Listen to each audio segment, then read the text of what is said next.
पिछले 40 दिनों में जंतर मंतर पर जो प्रोटेस्ट हुआ उसका हम लोगों ने 20 तारीख को कल्मिनेशन देख लिया।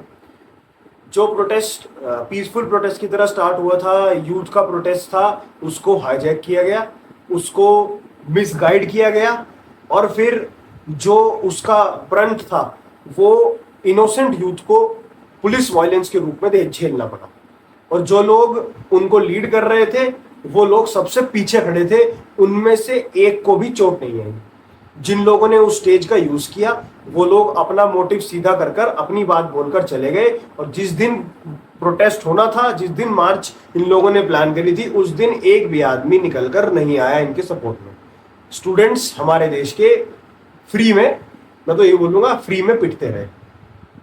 तो अब जो ये हुआ है इसमें जितनी भी पार्टीज इन्वॉल्व हैं उन सबका कच्चा चिट्ठा मैं आपसे डिस्कस करूंगा, इंडिविजुअल या ऑर्गेनाइजेशन सबका।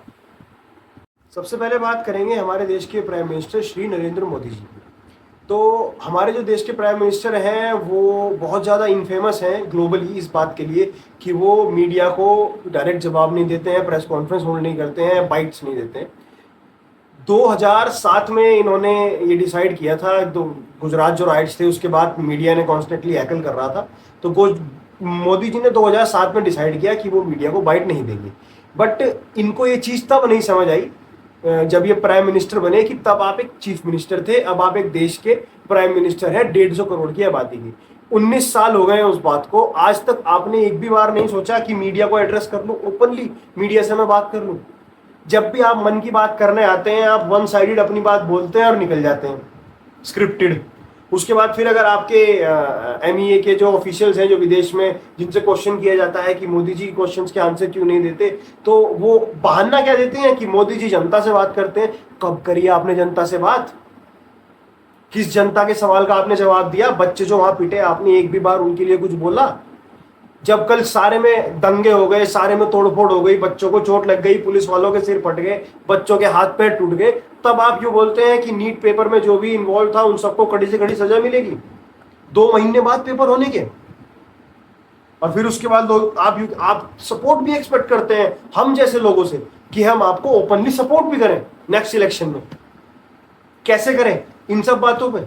यूजीसी नीट का पेपर लीक, नेट जेआरएफ उसमें अनोमलीज थी, आरईटी राजस्थान का पेपर हुआ उसमें अनोमलीज थी, एसएससी में पिछले साल क्या बोलते हैं बच्चों के सेंटर बदल दिए, फिर उसके बाद जब टीचर्स ने प्रोटेस्ट किया तो उन्हें आप लोगों ने डिटेन कर लिया। अब की बार 3 साल से लगातार नीट का पेपर 24 में लीक हुआ, 25 में मिसहैंडल हुआ, 26 में फिर लीक हो गया।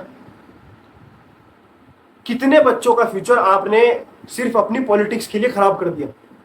आप जब पॉलिटिक्स में आए थे आप ये ओपनली चिल्ला चिल्ला कर बोलते थे कि कांग्रेस के काल में ये पेपर लीक हो रहा है, कांग्रेस के काल में वो पेपर लीक हो रहा है। अब आपके चमचे ये बहाना बनाते हैं कि सर जी हमारे तो काल में इतने कम पेपर लीक हुए कि आपको लाई तो इसलिए थे कि पेपर लीक ना हो। आपको दिए तो 10-12 साल, आपकी 3rd टर्म चल रही है, उसके बाद भी आपके चमचे ये बहाना मारते हैं कि सर हमारा तो इतने ही 5 ही पेपर लीक हुए, कांग्रेस के काल में 17 पेपर लीक हुए थे। तो 5 क्यों लीक हुए? उनमें और आप में डिफरेंस क्या रह गया? इसकी जवाबदेही कौन करेगा?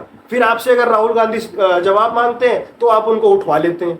चलो ठीक है, मैंने माना कि वो प्रेसिडेंट हाउस के पास अनरेस्ट क्रिएट कर रहे थे, उनको डिटेन कर लिया, बट वो बात तो गलत नहीं कह रहे थे। आपने एक बार भी बोलने का नहीं सोचा 21 बच्चों ने सुसाइड करी, और फिर आप इस देश के पीएम हैं, रिप्रेजेंटेटिव ऑफ आवर कंट्री। मजाक बना दिया है। अब दूसरी बात करेंगे राहुल गांधी जी की, हमारे देश के लीडर ऑफ अपोजिशन। तो जब नेपाल में जो तख्ता पलट हुआ था, नेपाल में जो जेएनजी के प्रोटेस्ट हुए थे, उसके तुरंत ही बाद राहुल गांधी जी ने एक बहुत बड़ा इवेंट किया था जिसमें इन्होंने सॉलिडेरिटी दिखाई थी हमारे देश की यूथ या जेएनजी के साथ। उन्होंने कहा था कि आप लोग हमारे देश का फ्यूचर लीड करें, हम आपके साथ खड़े हैं। ठीक, उसके बाद अभी जब ये नीट के पेपर का लीक हुआ उसी के अराउंड कोटा में इनका एक प्रोटेस्ट हुआ, कोटा में इनका एक कॉन्सर्ट हुआ, शो हुआ, जिसमें इन्होंने बच्चों को स्टेज पे बुलाया, उनसे इंटरेक्ट किया। वहां पे ये भी बोला कि 3000 में से कोई एक बच्चा आईएएस बनेगा। इन्हें समझ तो है नहीं इस चीज की कि आईएएस बनते क्यों हैं और बनते कैसे हैं, बट स्टिल जो भी था इन्होंने यूथ के साथ सॉलिडेरिटी दिखाई। इन लोगों ने कहा कि मैं यूथ के साथ खड़ा हूं। फिर उसके बाद जब जंतर मंतर पर यह प्रोटेस्ट स्टार्ट हुआ, आप एक भी दिन क्यों नहीं गए? आप एक भी बार जाकर, ये आपके लिए गोल्डन चांस था, आप एक भी बार जाकर खड़े होकर सिर्फ यूथ के साथ वहां आप सोलिडेरिटी दिखा देते, आपके लिए मन में, जो लोगों के मन में आक्रोश है वो कम होता, और जो बच्चे हैं, जो यूथ है, वो आपकी तरफ अट्रैक्ट होती। पर आप क्यों नहीं गए? मैं बताता हूँ क्यों नहीं गए। क्योंकि आपका पॉलिटिकल मोटिव नहीं सॉर्ट हो रहा था। आपका पॉलिटिकल मोटिव ये था कि जो यूथ है, जब तक मैं उनके साथ खड़ा हूं वो मेरे साथ खड़े रहे। अब मैं ऐसी यूथ के साथ जाके नहीं खड़ा होऊंगा जिसको उकसाने वाला, जिसको कंट्रोल करने वाला कोई थर्ड पर्सन है। Third person being Arvind Kejriwal. क्योंकि सबको पता है ये प्रोटेस्ट अरविंद केजरीवाल या आम आदमी पार्टी ने ऑर्गेनाइज करवाए थे। अभिजीत दीपके उन्हीं का आदमी है। सो आपका ये मानना है कि जब तक यूथ मेरे पीछे रैली कर रही है, मैं यूथ के साथ हूं। जो यूथ मेरे पीछे रैली नहीं करेगी, मैं उस यूथ के साथ नहीं खड़ा होऊंगा। आपसे अच्छी तो फिर अखिलेश जी हैं, कम से कम उनकी वाइफ वहां गई तो थी। अब बात कर लेते हैं इस प्रोटेस्ट में जो दो पार्टीज डायरेक्टली इन्वॉल्व थी, कॉकरोच जनता पार्टी और दिल्ली पुलिस। पहले बात करेंगे कॉकरोच जनता पार्टी की। तो कॉकरोच जनता पार्टी में 5 मेन किरदार हैं।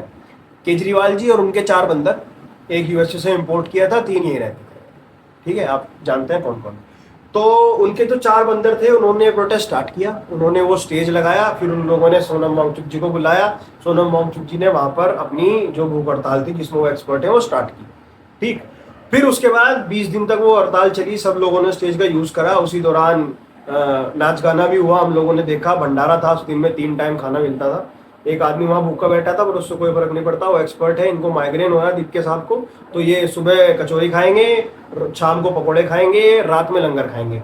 ठीक, अब जो सीरियस बात करते हैं, जो इनका स्टेज था, इनका जो स्टेज था वो मेजरली बहुत बड़े बड़े फेमस पत्रकार उन लोगों ने शेयर किया। वहाँ से बड़े इंस्पायरिंग नारे भी लगे, बहुत लोगों को जेल से छुड़वाने की बात भी हुई। मेजर जो पॉलिटिशियंस थे, जो पहले भी बोलते थे हम कोई पॉलिटिकल पार्टी नहीं है, हमारे किसी एफिलिएशन नहीं है, केजरीवाल जी ने आया, इनके स्टेज को एंडोर्स किया। केजरीवाल जी के साथ फिर मनीष सिसोदिया भी आए, आतिशी जी भी आई, संजय सिंह जी भी आए, और अभी हम लोगों ने देखा कल उमर अब्दुल्ला भी इस प्रोटेस्ट का पार्ट थे, और डिम्पल यादव जी भी आए। डिम्पल यादव जी अखिलेश यादव जी की जो वाइफ है, वो भी आई थी। तो अब इन सब में जो इनके बच्चे हैं, चाहे वो मनीष सिसोदिया के बच्चे हों, चाहे वो केजरीवाल जी के लड़के हों, तो 25 ईयर्स उनकी एज है। डिम्पल यादव जी की जो बेटी हैं, उनकी भी 25-24 ईयर्स एज है। ये सब भी जेन जी का पार्ट है। क्या इन सब में से एक भी पर्सन, एक भी पॉलिटिशियन अपने किसी बच्चे को लेकर प्रोटेस्ट में आया? क्या उसने कहा था कि तुम इस प्रोटेस्ट का पार्ट बनो, बच्चों का साथ दो? क्योंकि जेन जी तो वो भी है, फ्यूचर तो उनका भी इसी कंट्री में है, नहीं ना? तो आप लोग इतनी पैशनेटली उनको सपोर्ट क्यों कर रहे थे? आप लोग क्यों अपनी बॉडीज को लाइन पे लाकर उनकी सारी बात मान रहे थे? स्टूडेंट से बात कर रहा हूं, आप मुझे पहले ये बताएं। जब आपके लीडर्स ही आपके साथ खड़े होकर लाठी खाने को तैयार नहीं है। जब अन्ना हजारे के आंदोलन में लाठी चली थी, सबसे पहले लाठी स्टेज से स्टार्ट हुई थी। सबको याद है बाबा रामदेव कैसे कूद के भागे थे। 150 लोग अन्ना हजारे के साथ अनशन पर बैठे थे। वहां आप हर रोज 2-3 हजार लोग इकट्ठे होते थे, खाने के टाइम 5-6 हजार हो जाते थे, और फिर गायब। एक आदमी स्टेज पे पड़ा है, भूखा है, किसी को कोई मतलब नहीं है, सब लोग बस अपना मुंह चला रहे हैं। ये प्रोटेस्ट हुआ है।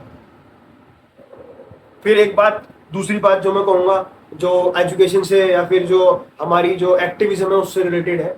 जब अन्ना हजारे ने अपना आंदोलन स्टार्ट किया था जन लोकपाल बिल का, तो उनके पास एक पूरा रिफॉर्म प्लान था, डिटेल्ड। उन्होंने लिख के रखा था, हम लोगों को ये चाहिए, ऐसी हमारी मांग है, ये रिफॉर्म्स चाहिए, और आपको ये बिल ऐसे पास कराना पड़ेगा। ठीक, अरविंद केजरीवाल ने भी उसके लिए बाद में अनशन किया, जो भी किया था। आपके पास 40 दिन थे, आपके पास एसआईएफ के स्टूडेंट्स, आपके पास स्कॉलर्स, बड़े बड़े जर्नलिस्ट आपका सपोर्ट करने आए थे, अरुंधति रॉय वगैरह, आपके पास जेएनयू के स्टूडेंट्स, आपके पास एआईएसएफ के स्टूडेंट्स, आपके पास डीयू के स्टूडेंट्स, आपके पास जामिया मिलिया के स्टूडेंट्स, आपके पास एक्टिविस्ट, पॉलिटिशियन, सब लोग आए। सोनम वांगचुक खुद बहुत पढ़े हुए हैं। ये सब लोग मिलके एक ड्राफ्ट तैयार करते हैं जो जेपी नड्डा के पास जाना था। 40 दिन की प्रोटेस्ट, 20 दिन की हंगर स्ट्राइक का एक कल्मिनेशन, जो बहुत डिटेल्ड और बहुत सोफिस्टिकेटेडली बनना चाहिए था। ठीक, जब उस ड्राफ्ट की कॉपी मैंने देखी तो मुझे हंसी आ गई। आप लोगों ने 1 महीने की पहले अपनी जो कहानी थी पहले 1 पेज में वो लिखी, और फिर मेन चीज जो आपकी डिमांड्स थी, जो रिफॉर्म्स आपको चाहिए थे, आपने वो 3 लाइन में, और उसमें से 2 एकदम वाहियात रिफॉर्म्स। आप क्या मांग रहे हैं? धर्मेंद्र प्रधान का रेजिग्नेशन मांग रहे हैं। तो ये तो आप 10 दिन से चिल्ला रहे हो, इसको आपको अपनी फर्स्ट कंडीशन बनाना जरूरी था। सोनम वांगचुक जो 6 महीने अभी जेल में रहकर आए हैं, उनको हॉस्पिटल ले जाया गया क्योंकि वो 20 दिन से क्या बोलते हैं, हंगर स्ट्राइक पर थे। उनकी जो कंडीशंस थी वो खराब हो रही थी, या फिर ऐसा डॉक्टर्स को लगा, मैं मानता हूं नहीं हो रही थी, पर उन्हें मॉनिटरिंग के लिए हॉस्पिटल ले जाया गया। He was not in custody. फिर आपकी जो थर्ड डिमांड थी कि जो बच्चों जिन्होंने सुसाइड करी है नीट के पेपर के चलते, उनकी फैमिलीज को 1 करोड़ रुपए सबको कंपनसेशन देना चाहिए, एग्रीड देना चाहिए। इस पॉइंट को अभी साइड रखते हैं, ठीक, ये पॉइंट आप लोगों ने सही मांगा। पर आप मुझे एक बात बताओ, आपने 40 दिन लगाकर सिर्फ यही 3 कंक्लूजन निकाले? आपको पूरे सिस्टम में और किसी चीज से दिक्कत नहीं है? ब्लेटेंट करप्शन, पेपर लीक में जो लोग इन्वॉल्व थे उन्हें पकड़ना, जो जिन लोगों ने पेपर खरीदा उन्हें पकड़ना, या फिर एनटीए का जो चेयरपर्सन था, जो सेंटर का हेड था, जिस जिले में पेपर लीक हुए उस जिले का जो डीएम था, आपको उनसे किसी से मतलब नहीं है। बस आपको एक्टिविज्म के नाम पे एक काम चाहिए कि रिजाइन कर दे धर्मेंद्र प्रधान। कल को वो रिजाइन कर देगा, उसकी जगह उससे भी बदतर आदमी आके बैठेगा। मैं तो सोच भी नहीं पा रहा हूं कैसा बैठेगा, बट मुझे पूरा यकीन है बीजेपी वाले उससे भी बेकार आदमी लेके आएंगे। आपका काम था ऐसा ना हो। आपका प्रोटेस्ट का कल्मिनेशन ये था कि अकाउंटेबल पीपल्स को हर जगह बैठाया जाए। आपने 2 गधों को भेज दिया 2 पेपर लेकर कि सर हमारी ये 3 डिमांड्स हैं। 40 दिन तक आपने इस देश की कैपिटल में प्रोटेस्ट किया, और आपने एकदम वाहियात 2 सबसे पहली डिमांड्स रखी कि सोनम वांगचुक को छोड़ दो, जो कि जेल में भी नहीं है, और उसके बाद धर्मेंद्र प्रधान से रिजाइन करवा दो। अरे वो तो सब कह रहे हैं। पिछले साल जब एसएससी का पेपर लीक हुआ तब टीचर्स ने कहा, 2024 में जब नीट लीक हुआ तब टीचर्स ने कहा, जब उसके बाद फिर 2025 में मिसहैंडलिंग हुई नीट की, फिर दोबारा टीचर्स ने कहा, जब अभी यूजीसी के कानून आए थे इस साल की स्टार्टिंग में, तब राइट विंग और बीजेपी सपोर्टर्स ने, जनरल वालों ने, हिंदुओं ने, सबने खुल के बोला। तो आपने ऐसा क्या नया ला दिया? आप तो यूथ को प्रमोट करने गए थे, आप तो यूथ की आवाज बन के गए थे, आप एजुकेटेड लोग थे। आप बोलते हो कि हमें एजुकेटेड प्राइम मिनिस्टर चाहिए, तो आप लोगों ने एजुकेटेड लोगों की तरह एक डिटेल ड्राफ्ट क्यों नहीं रेडी किया कि हमें चेंजेस अगर लाने हैं तो ऐसे लाने हैं, हमें ऐसे करप्ट लीडर्स के खिलाफ ऐसे लॉज लाने हैं, हमें जो prevention of unlawful means act है एग्जाम्स के टाइम पे उसमें ये अमेंडमेंट लाने चाहिए ताकि बच्चों के लिए पेपर देना और सिक्योर हो, पेपर लीक्स कम हो। सुबह 11 बजे वो लोग चले गए और शाम को 4 बजे तक वहां बैठे रहे। नड्डा उनसे मिलने नहीं है। मैंने मान लिया कि नड्डा ने उन्हें इग्नोर किया। उसके बाद आप लोगों के पास तब भी टाइम नहीं था कि आप लोग अपना ड्राफ्ट चेंज कर लें। 3 छोटी सी डिमांड आप लेकर वहां चले गए। 1 लाख लोग ये सोनम वांगचुक की रिहाई के लिए बैठे थे, जो जेल में भी नहीं गया था। अब अगली बात पुलिस। तो पुलिस को जब मैंने कल देखा मुझे समझ आ गया, हमारे देश में पुलिस ट्रेनिंग पे जितना पैसा यूज होता है वो सारा नाली में बहा दे हम तो बेटर है। मैंने इससे पहले भी एक बार वीडियो में बोला था, जब वो नोएडा में टैकी जो उसमें पानी में गिर गई, जिसकी गाड़ी पानी में गिर गई थी और वो बाहर नहीं निकल पाया था, पुलिस वाले वहां रात को यूं बोल रहे थे हमें तैरना नहीं आता। तो इनकी ट्रेनिंग किस चीज में होती है? इन्हें क्या सिखाया जाता है? इन्हें तैरना नहीं आता, इन्हें भीड़ से बात करना नहीं आता, इन्हें भीड़ कंट्रोल करना नहीं आता, इन्हें लड़कियों की इज्जत करनी नहीं आती, इन्हें बच्चों का ख्याल रखना नहीं आता। सारी वीडियोस हम लोगों ने देखी, लड़कियों को कहां कहां ये लोग हाथ लगा रहे हैं और फिर उसके बाद हंस रहे हैं। ठीक, इनके आधे पुलिस ऑफिसर जो खुद ही ये लोग बता रहे हैं कि पुलिस ऑफिसर है, सिविलियन ड्रेस में घूम रहे हैं लोगों को मारते हुए। फिर उनसे कोई पूछ रहा है तो पूछने वाले को भी मार रहे हैं, अपने बैज उतार के रख दिए हैं। फिर रात को उनकी लेडी आती है ड्रामा करते हुए, यूं हाथ करके यूं बोलती है कि हम लोगों की डिग्निटी जो है वो हर्ट होती है अगर हमारा बैच नीचे गिर जाता और उस पर पैर लगते थे। झूठ बोल रहे हैं आप लोग सीधा क्यों नहीं बोलते? आपके मन में डर है अगर कोई आपका नाम देख लेगा बैच पे तो वो आपको और आपकी फैमिली को हर्ट कर सकता है। सीधा बोलिए, हाँ है आपके मन में डर, ये डर होना भी चाहिए। फिर उसके बाद आपके इक्विपमेंट्स की बात कर लेते हैं। आपके पास 2 इक्विपमेंट्स एम्पल में थे, एक एक्सपायर्ड टीयर गैस और दूसरा लाठी। ना आपके पास हेलमेट, ना आपके पास रायट शील्ड्स, ना आपके पास कोई ट्रेनिंग कि अगर भीड़ में कोई, पूरी भीड़ तो आपको मार नहीं रही थी, 4 या 5 उग्रवादी एलिमेंट थे जिनको आपको पकड़ के साइड में कर देना था, भीड़ शांत हो जाती। एक आदमी अगर आप बैरिकेड कूद के आपकी तरफ आ गया तो आपने उसे बैरिकेड से धक्का दे दिया, डिटेन करके साइड करने के बजाय आप डंडे चला रहे हैं। एक लड़के को मैंने देखा, वो सिर्फ अपना हेलमेट लेके प्रोटेस्ट वाली जगह से भाग रहा था क्योंकि वहां भगदड़ मच गई थी। ठीक, तो पुलिस वाले ने क्या करा, पुलिस वाले ने उसके टांग के आगे पैर अड़ा दिया और उसे गिरा दिया, और फिर उसके बाद हंस रहा है उसे देखकर। आरपीएफ का जवान था ब्लू जर्सी में, अब नेम टैग तो था नहीं, नेम टैग हटा दिया, हंस रहा है। और फिर उसके बाद जब उस लड़के ने कन्फ्रंट किया कि सर आपने मुझे क्यों गिराया, तो सब पुलिस वाले उसे घेर के मार रहे हैं। ये आप लोगों की ट्रेनिंग है, ये आप लोगों को बताया जाता है कि क्राउड ऐसे कंट्रोल होता है। आपके पास किसी के पास राइट शील्ड नहीं है, जिसके पास राइट शील्ड है वो उसे साइड में लेके डंडा चला रहा है। कोई क्राउड को ना पीछे पुश कर रहा है, ना उन्हें डायरेक्शन दी जा रही है। जंतर मंतर का एरिया था, आपने उसमें 1 लाख लोग भर दिए बैरिकेड लगा के, और आप सोच रहे हैं कि वो 1 लाख लोग उसमें कंटेन रहेंगे। ये हमारे देश की कैपिटल पुलिस है। फिर अमित शाह को अगर लोग बोलते हैं कि रिजाइन कर दो, जैसे राहुल गांधी ने आज बोला, तो राहुल गांधी विलन बन जाते हैं सबकी नजरों में। और अब मेरे कुछ क्वेश्चन हैं स्टूडेंट से जो उस प्रोटेस्ट का पार्ट थे, जो लेजिटिमेट स्टूडेंट्स उस प्रोटेस्ट का पार्ट थे, जो अपना पॉलिटिकल मोटिव सीधा करने गए थे या वहाँ अराजकता फैलाने गए थे, उनसे मैं बात नहीं कर रहा हूँ। आपको ये बात अब समझनी होगी कि आपका इस्तेमाल किया गया, आपके इमोशंस के साथ खेला गया है। जो स्टेज आप लोगों के लिए बना था उसे हाईजैक किया गया। सबने आके अपने अपनी बातें रखी, कोई सीता का पति बोल रहा है, कोई आके यूँ बोल रहा है कि मुझे प्राइवेट सेक्टर में रिजर्वेशन चाहिए, कोई वहाँ पर गाने गा रहा है, कोई एंटी आरएसएस स्लोगन लगा रहा है। ये सारे स्लोगन्स अगर आपको सही लगते हैं तो लगे, मैं उससे डिसएग्री नहीं कर रहा, आपका ओपिनियन है, बट ये सारे स्लोगन्स उस स्टेज से नहीं लगने चाहिए। ये बात से जो जेन्युइन स्टूडेंट होगा वो एग्री भी करेगा। ठीक, अब मेन बात जो 20 जुलाई को मॉर्निंग में क्रिटिकल थिंकिंग की थी, जो आप लोगों को खुद सोच के समझनी चाहिए थी, आपको किसी के बहकावे में नहीं आना चाहिए था। आपका प्रोटेस्ट अपनी जो मांगे हैं वो गवर्नमेंट तक पहुंचाने के लिए था। आपकी जो भी मांग थी, आपको जो भी चाहिए था, वो आपको गवर्नमेंट तक बताना था। आपको चाहिए था गवर्नमेंट से नेगोशिएशन चैनल्स ओपन हो। ठीक, यही मेन ऑब्जेक्टिव यही था कि आपको रिफॉर्म्स चाहिए थे, जब धर्मेंद्र प्रधान का रेजिग्नेशन चाहिए था, वो सब तो आउटकम्स थे, पर आपको गवर्नमेंट से नेगोशिएशन स्टार्ट करने थे।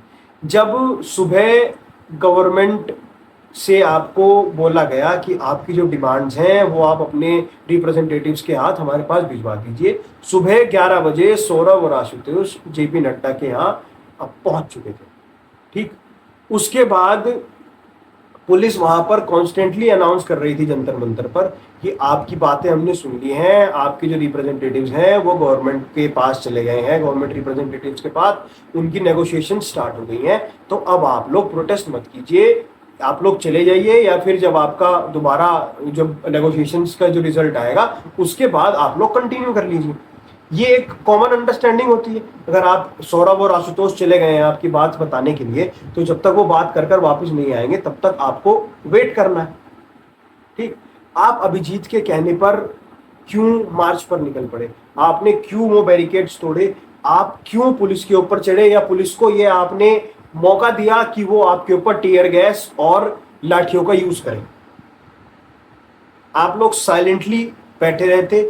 आशुतोष और सौरभ अगर आकर आपको बोलते कि जो हमारे नेगोशिएशंस हैं वो फॉल आउट हो गए हैं, कोई कंक्लूसिव रिजल्ट नहीं निकला है, उसके बाद आपका ये जो प्रोटेस्ट है, जो एग्रेशन में टर्न हुआ, ये कहीं हद तक, कुछ हद तक जस्टिफाइड होता। आपको ये समझना होगा, आप प्रोटेस्ट करने इंडिया की कैपिटल में गए थे। इंडियन कैपिटल एक बहुत ही टैक्टिकली बहुत ही सोफिस्टिकेटेड जगह है, जहां पर अगर सिविल अनरेस्ट उभरता है या सिविल अनरेस्ट होता है तो सबसे पहले तो वो हाईलाइट बहुत ज़्यादा होता है। सारी दुनिया में हमारे देश की थूथू होती है, मोदी की थूथू नहीं होगी। ये मत सोचना मोदी की थूथू हो रही है, थूथू हमारे देश की ही होती है, हमारी ही थूथू होगी, हमारी इज्जत उतरेगी। और दूसरी बात, अगर कैपिटल वीक पड़ेगी तो देश वीक पड़ेगा। कैपिटल वीक पड़ेगी, डिसीजन मेकिंग में दिक्कत आएंगी, और अगर इसी चीज़ का फ़ायदा उठाकर फॉरेन पावर्स ने हम पर अटैक किया या हमारे किसी सिस्टम पर अटैक करने की कोशिश करी या कुछ हाईजैक करने की कोशिश करी, तो हम लोग उसे प्रॉपरली हैंडल भी नहीं कर पाएंगे। आपको प्रोटेस्ट करने की परमिशन दी गई थी पीसफुली, आपको जंतर मंतर पर ही रहना था, आपको कनॉट प्लेस में निकलकर तोड़फोड़ नहीं करनी थी, आपको पत्थरबाजी भी नहीं करनी थी, आपको पुलिस को एक भी ऐसा बहाना नहीं देना था जिससे पुलिस आपके ऊपर वो कर सके जो पुलिस ने किया। और ये बिल्कुल भी मैं सरप्राइज नहीं हूं, जिस दिन अभिजीत दिपके इंडिया में लैंड हुआ था उस दिन ये डिसाइड हो गया था कि ये किसी ना किसी रूप में दिल्ली में अनरेस्ट करवाएगा। ये जब इंडिया आया था इसने साफ साफ बोला था कि हम लोग सुबह सुबह ही पुलिस स्टेशन चलेंगे और वहीं पर बैठकर धरना देंगे जब तक हमें प्रोटेस्ट करने की परमिशन नहीं मिलती। इसकी स्टार्टिंग वहीं से थी प्रोटेस्ट की। ये प्रोटेस्ट उसी दिन वायलेंट हुआ था, बट इनका जो पूरा प्लान था वो कहाँ फॉल आउट हुआ, जब इसको दिल्ली एयरपोर्ट ही पुलिस ने पकड़ा और कहा कि ये रहा आपका प्रोटेस्ट के परमिशन और आपको सीधा हम जंतर मंतर लेके जा रहे हैं। इनको डायरेक्ट जंतर मंतर ले गए। तब इन लोगों ने अपनी जो प्लानिंग थी वो इलेबोरेट करी, उसमें चेंजेस लाए। तब इन लोगों ने डिसाइड किया जो मॉनसून सेशन 20 तारीख को स्टार्ट होना है पार्लियामेंट का, उस दिन हम अपना प्रोटेस्ट निकालेंगे। तो अब स्टूडेंट से मेरी एक रिक्वेस्ट है, आप जो ये प्रोटेस्ट कर रहे हैं इस प्रोटेस्ट को जारी रखना, इसको बिल्कुल भी ठंडा मत पड़ने देना। और अब आपको ये प्रोटेस्ट बड़ी ही सिलेक्टिवली चलाना है, बड़ी ही सिलेक्टिवली देखना है कि कौन आपका जो कोर ऑब्जेक्टिव है उसके लिए बात कर रहा है, कौन अपना पॉलिटिकल या फिर अपना सोशल एजेंडा लेकर आपके स्टेज पर आ रहा है। और अगर आपको लगता है जो आपकी लीडरशिप है उसमें आपको चेंज करने की ज़रूरत है, तो उस लीडरशिप को चेंज करना, प्रोटेस्ट को मत छोड़ना, उस लीडरशिप को निकालो, सेकंड लीडरशिप बनाओ। अगर वो भी काम नहीं अच्छे से करती तो थर्ड लीडरशिप बनाओ। कोई अगर आपके प्रोटेस्ट को डिरेल करने की कोशिश करता है, कोई किसी दूसरे डायरेक्शन में ले जाने की कोशिश करता है, don't let it happen. Strictly education और हेल्थ रिफॉर्म्स पर इस प्रोटेस्ट को रखो और इनडेफिनेटली इस प्रोटेस्ट को चलाओ जब तक government strict actions, proper reforms और अच्छी फैसिलिटीज देने का आपको वादा न करे। धन्यवाद।